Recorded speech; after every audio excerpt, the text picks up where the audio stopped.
hit on the fortress.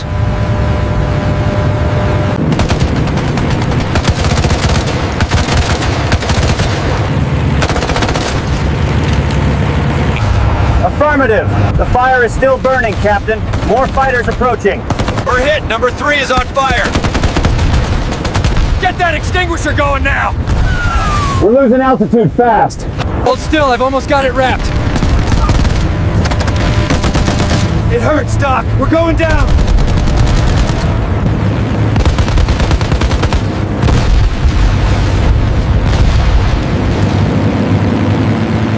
We're clear, but she's leaking fuel. All right, let's get you boys checked out. Easy now.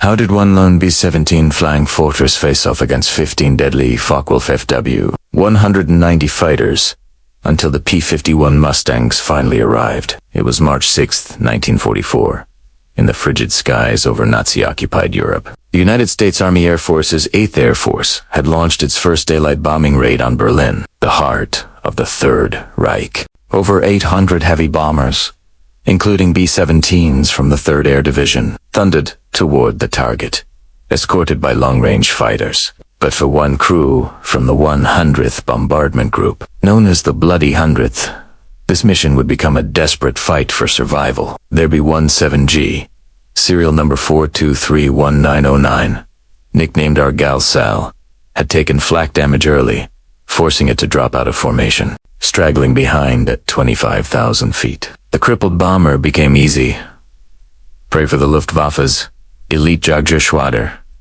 11, equipped with the agile FW-190A6 models, armed with 20mm cannons and 30mm machine guns. As the German fighters closed in, the 10-man crew braced for the onslaught. Their 50 caliber guns ready. Little did they know, the next 20 minutes would test the limits of human endurance and machinery alike. Oh, understand this epic aerial duel. We must step back to the broader canvas of the air war in Europe. By early 1944, the Allies were intensifying their strategic bombing campaign to cripple Germany's war machine. The 8th Air Force, based in England, had suffered staggering losses in unescorted raids the previous year.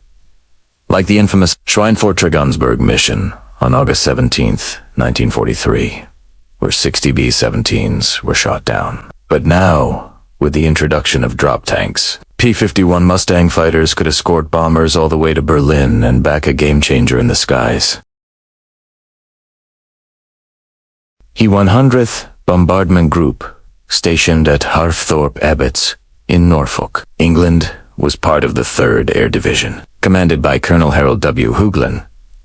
The group had earned its grim nickname after brutal losses, including the Munster raid on October 10, 1943, where only one of 13 B-17s returned. The crew of Argal Sal was a tight-knit team, led by pilot First Lieutenant Robert Bob Rosenthal, a 26-year-old from Brooklyn, New York, who'd already completed several harrowing missions. His co-pilot was Second Lieutenant Everett Blakely, a steady hand from Seattle. The bombardier, First Lieutenant Harry Crosby, handled the Norden bomb site with precision, while waist gunners Sergeant Charlie Villa and Sergeant Lester Saunders manned the Browning M2 machine guns. Tail gunner Sergeant Win Foster, at just 20 years old, had sharp eyes honed from farm life in Texas. On that fateful morning of March 6th, the weather over England was clear but bitterly cold, with temperatures plummeting to minus 50 degrees Fahrenheit at altitude. The 100th Group's 21 B-17s took off at 080 hours.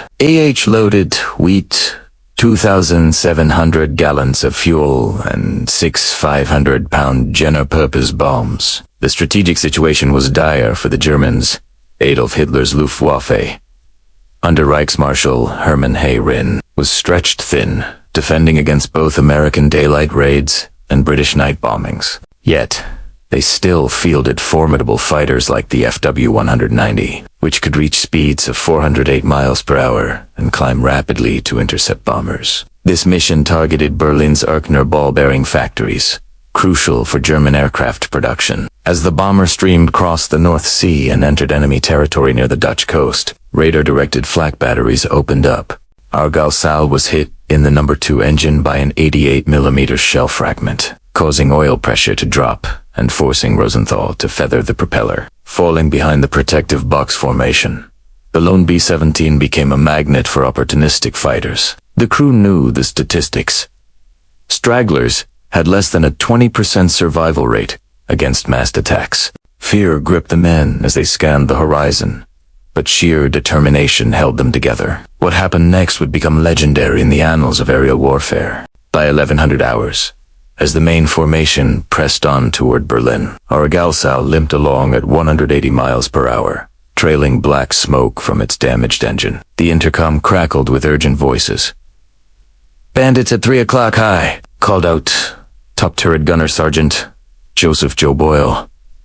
Through the plexiglass canopy, the crew spotted the first Specs FW-190s from 2 on Hotache, Once based at Rothenburg Airfield, scrambling to intercept. Initially, 3 FW-190s dove in from the sun, their yellow noses glinting the signature of elite units. Pilot Lieutenant Eberhard Bureth led the swarm, firing short bursts from 600 yards. The B-17's gunners responded immediately. Waist gunner Via squeezed off 200 rounds, tracers arcing toward the lead fighter. One FW-190 peeled away smoking, but the attack had just begun. Within minutes, more fighters joined, swelling to a full staffel of 15, a mix of a 5 and a 6 variants, each carrying for 20 millimeters MG-151 cannons and 2 MG-131 machine guns. The Germans employed their favored tactics, head-on passes to exploit the B-17's weaker frontal armor, followed by stern attacks. At 11:30 hours, just over the Zuiderzee, the first wave struck. An FW-190 roared in from 12 o'clock, its cannons thundering. Shrapnel riddled the nose, wounding Bombardier Crosby in the arm. Blood splattered the bomb site, but he stayed at his post. "Keep firing, boys," Rosenthal urged over the intercom, banking the fortress to give gunners better angles. For the next 10 minutes, the attacks intensified. The deafening roar of engines and gunfire filled the cabin, mixed with the acrid smell of cordite. Tail gunner Foster claimed a probable kill as an FW-190 crossed his sights at 300 yards, its wings shearing off in a fireball. But the B-17 paid dearly. The number 4 engine caught fire from a 20mm hit, and Rosenthal's quick use of the extinguisher saved them. For now, oxygen masks fogged in the thin air, and the bitter cold seeped through bullet holes, numbing fingers on triggers. By 1200 hours, over the German border near Osnabrück, the fighters reformed for coordinated strikes. Oberleutnant Heinz, Noka veteran with 19 kills, directed the assault from his FW-190A6. They came in waves of 4, raking the bomber from all sides. Ball turret gunners Sergeant Raymond Ray Miller, suspended in his spherical cage beneath the fuselage, swung his twin 50s toward a diving enemy.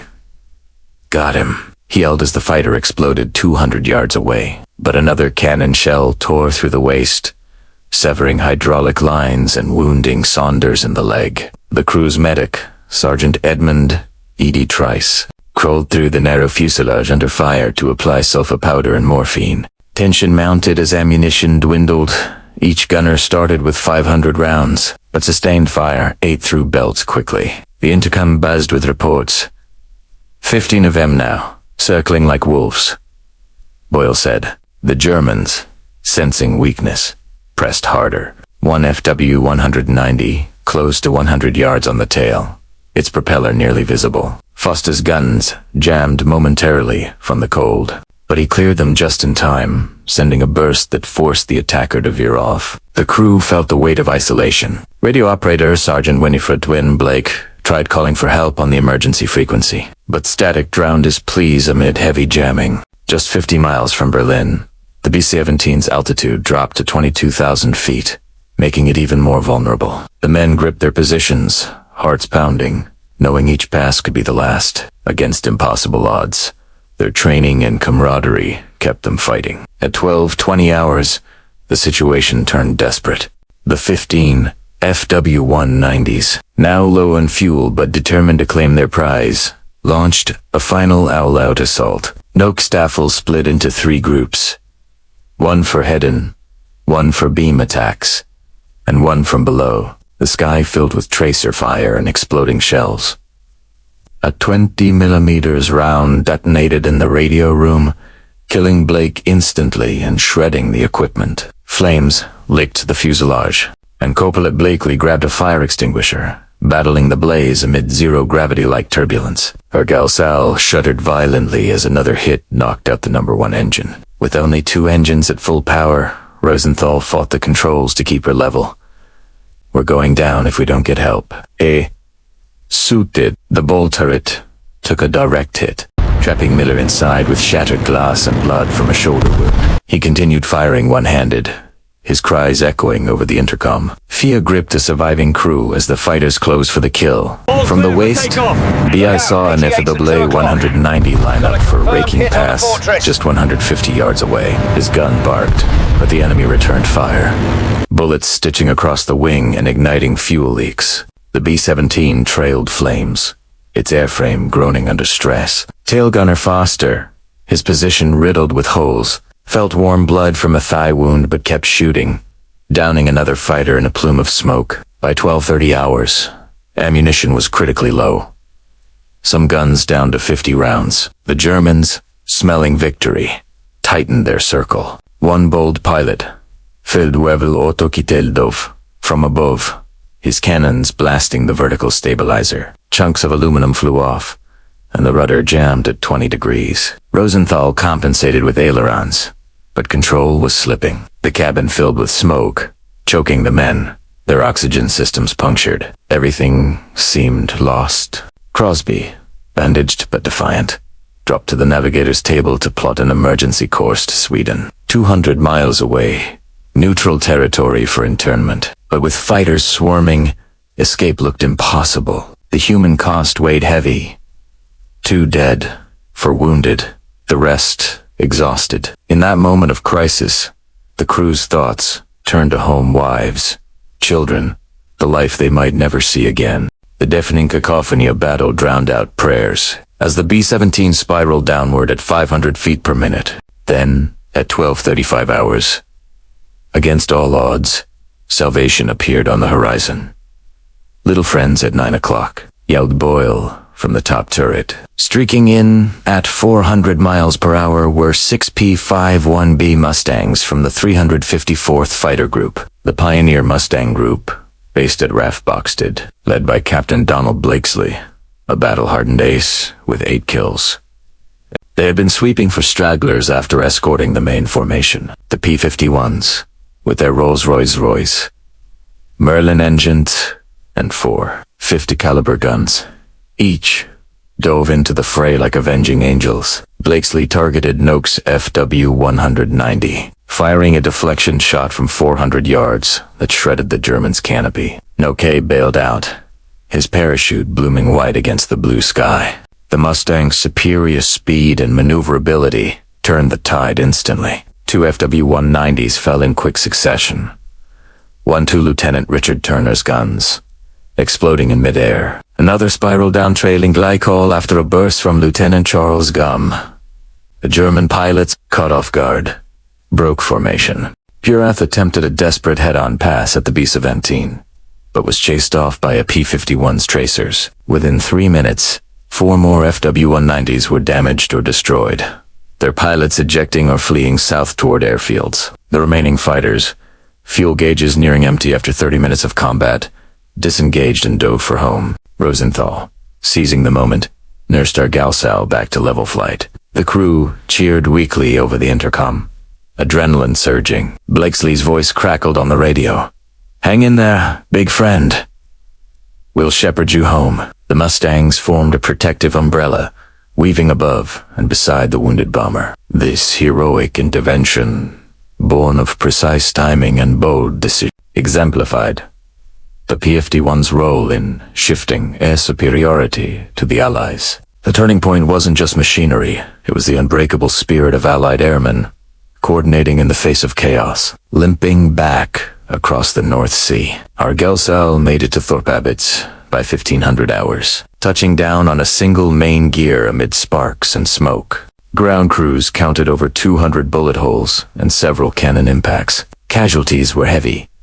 Radio operator Blake and waist gunner Saunders succumbed to wounds en route, while for others required hospitalization. The crew claimed 5 FW-190s destroyed and 3 damaged, verified by gun camera footage from the P-51SA. In the aftermath, Lieutenant Rosenthal was awarded the Distinguished Flying Cross for his leadership, adding to his eventual Silver Star.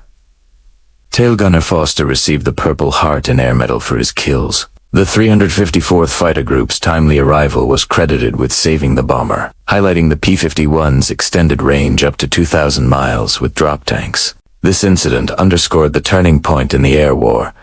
By mid-1944, Luftwaffe losses mounted to 1,000 fighters per month, paving the way for D-Day. The 100th Bomb Group went on to fly 306 missions, losing 177 aircraft, but destroying countless enemy planes. Argalsal was repaired and flew again, a testament to Boeing's rugged design. The legacy endures in museums and memoirs, like Crosby's, A Wing and a Prayer. It reminds us of the human cost: over 26,000 8th Air Force airmen killed, and the triumph of camaraderie against tyranny. This was just one of countless untold stories from the Second World War. Subscribe to our channel as we continue to bring these forgotten chapters of history back to life.